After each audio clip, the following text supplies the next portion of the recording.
JQL Holdings LLC presents Dreamweaver, written, directed, narrated, and produced by Jay Lam. Copyright 2023. Dedicated to my mother, Lisa Lam, who instilled in me a love for books, taught me the rules of grammar, and has been cheering me on since day one. I love you, Mom.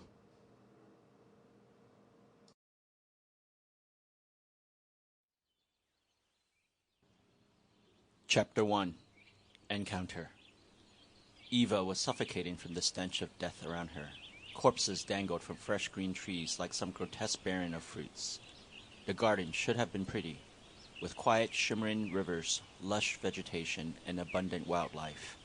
Now it was a gathering for scavengers that picked apart the dead and the dying indiscriminately. She forced herself to stay awake and alert to avoid being eaten. "Thanks for your vote of confidence," Eva said to the flock of crows gathered on the ground in front of her. She sighed, feeling the weak brush of hot air torch her chapped lips. Everything hurt at this point, and as far as she knew it, everyone around her was dead. Eva let out a weak chuckle that sounded like a hoarse cough. The old Seer who foretold great fortune and calamity and all that in between was rotten somewhere amongst the trees. Being a vaticinator certainly did not help her. Eva wondered whether the old woman's prophecy would hold true. She had met the old Seer in the unnamed section of town where the populace lived in abject squalor. "Over here," the old woman beckoned.